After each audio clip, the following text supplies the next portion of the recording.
to me would be basically fitting in what you're doing with the world, and is it room for you? That's some of the things that I reflect on. Am I more so trying to fit in, or am I a whole enough person and an individual person enough to say, hey, I got something to offer too, and who's gonna fit in my circle? So the next question was, do you say more than hi to people and start conversations, or do you wait for others to engage you first? With me, it depends. I tend to, I don't certain times. Sometimes I do, sometimes I don't. As women, we are moody, and sometimes we don't want to talk or say hi, but that plays a major impact on how people view you, and the fitting in piece of either fitting into their world so you can develop a relationship, or like I said last night, are you fitting in or trying to fit in to broaden your horizons, which is not bad, but it can be dangerous based on how you approach it. So I'm working on more now, and I had to self-critique myself to say hi to people. The worst thing they could say is nothing, or say hi back. Most people, especially where, the neighborhood I'm in is pretty friendly. People do speak, some don't, some do. But that's just how it goes, you really have to try it to see what more positive results that you would get. And sometimes I do wait for others to engage first. You could be, passing by someone, and a smile goes a long way too, and they'll all of a sudden, and I've noticed this, the smile goes a long way. You'll just smile or nod your head, and they're like, hey, how you doing? And I'll be like, hey, how you doing? I'm great. Thanks for asking, stuff like that. So it kind of depends. I don't know about you. My thoughts consumed. What are my thoughts consumed with while I'm sitting in a room? As far as strangers, I've learned over the years to just observe. I'm really very outspoken person. I pretty much blend in, and kind of adapt to my environment, but I also try as much as possible to stay alert and stay, observant of what's going on, and pick and choose what conversations I want to get into or not. And I think before you even leave your house, you should, especially in terms of being an entrepreneur, like what areas do you want to go to that engages in conversations that you want to have? So environment again plays a big part in that. So I got a article that I was looking for in terms of trying to fit in with this topic, and it's called Life with Convenience, a Positive Way of Thinking, because it's all positive. Like I'm going to say, people are going to be intimidated by you because you're probably not a person that they're not used to seeing every day. It could be what you wear to how you style your hair, but dare to be different, because it's not enough of it. So if you out there and you like, I'm so different, I don't know how, how I would fit in. Maybe it's not meant for you to fit in.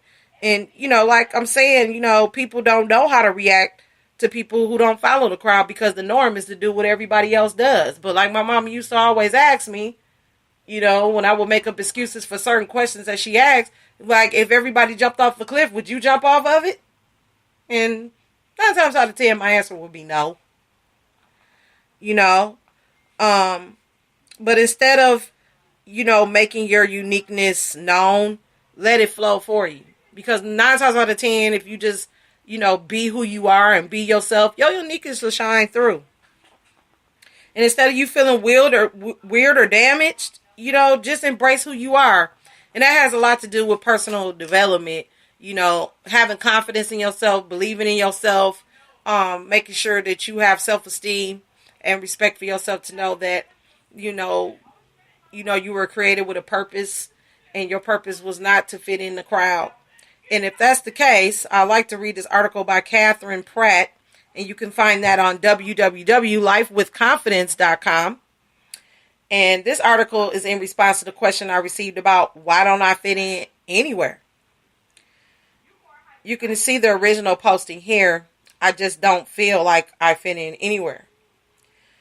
Feeling like you don't belong anywhere is a huge issue that affects so many people, and it could be very confusing and painful as to why it's happening. It'd be nice if the solution was as simple as just learning to approach others first or being more outgoing, but most often the real issue behind why don't I fit in comes down to your thoughts. This is good news in that you have total control over your thoughts and you can make changes. It all starts with becoming aware of the thoughts that are getting in your way. To help figure this out, let's start with 10 questions to ask yourself. These questions will help bring to light some of the more common thoughts which might be causing you to feel like you don't fit in anywhere. Number 1, what would fitting in mean to you? Fitting in means different things to different people. For you, what exactly would that mean? Would it mean that you're the center of attention? You do lots of activities with a variety of people? You have lots of friends? Feel like you're important to the group?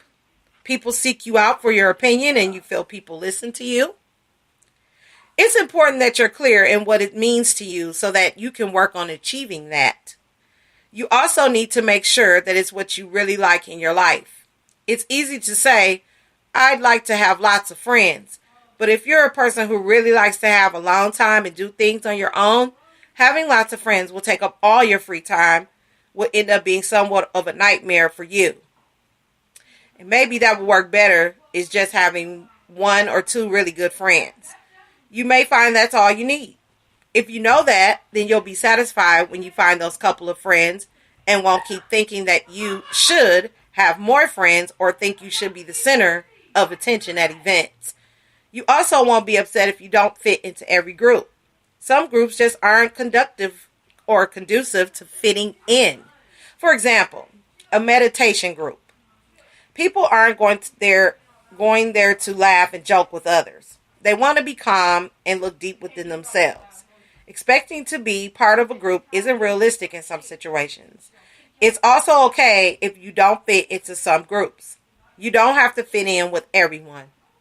What would you be and what would you be doing if you did fit in? If you visualize yourself fitting in somewhere, what do you see yourself doing?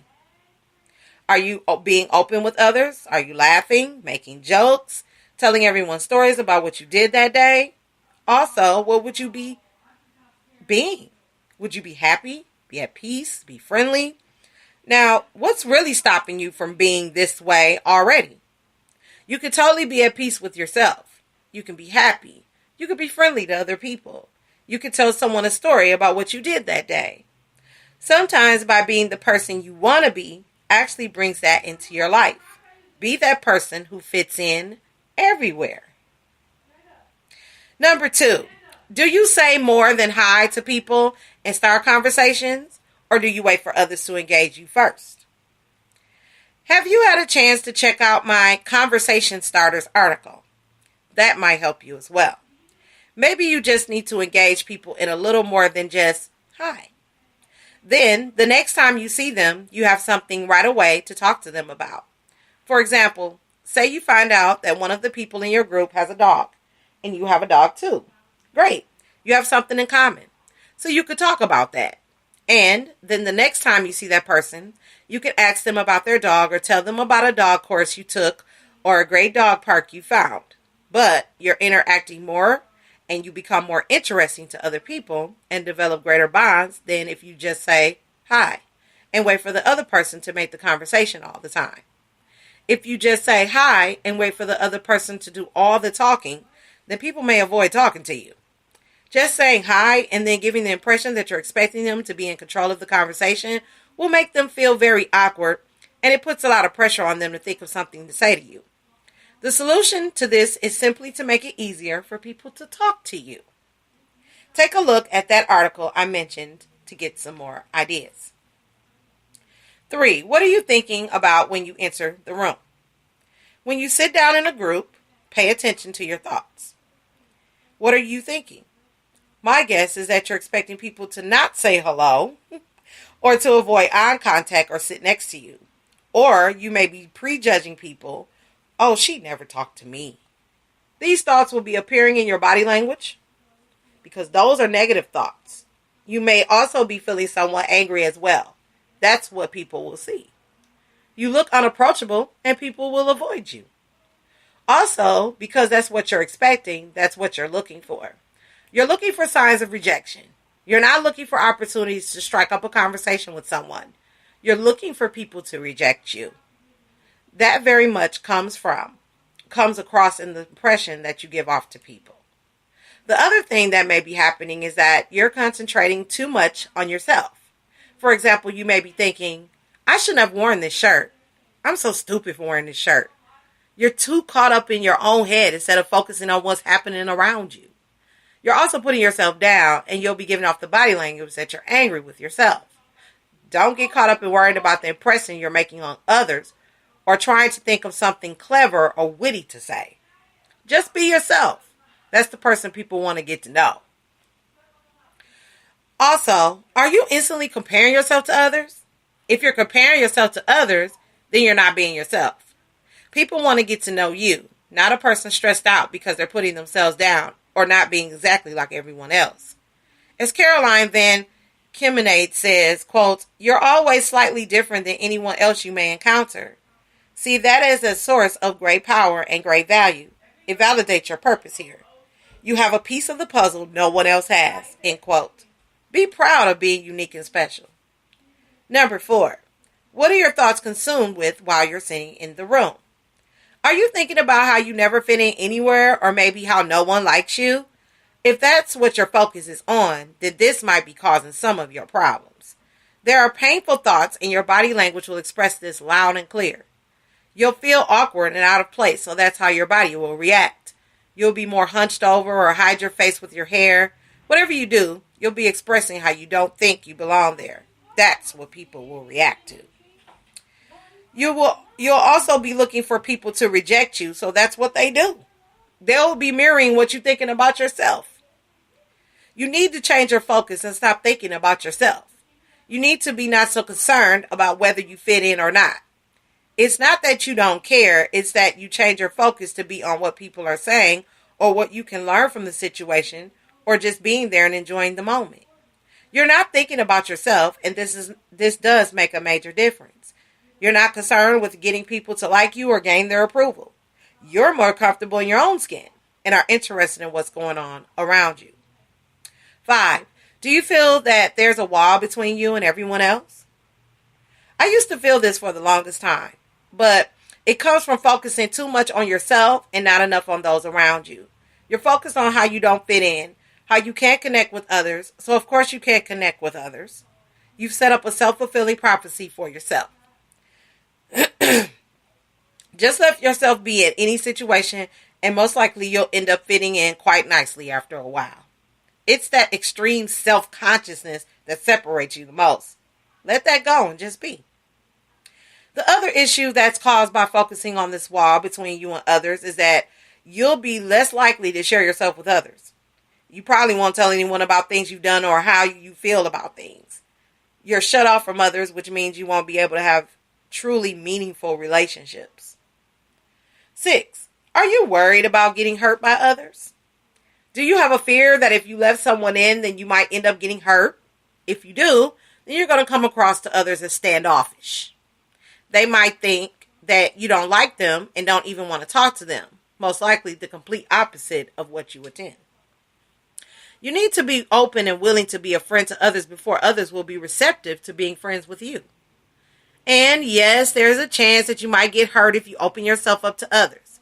Being open to others and having feelings is a risk because when you have feelings, you can be hurt. But on the other hand, if you don't have feelings, yes, you might not get hurt.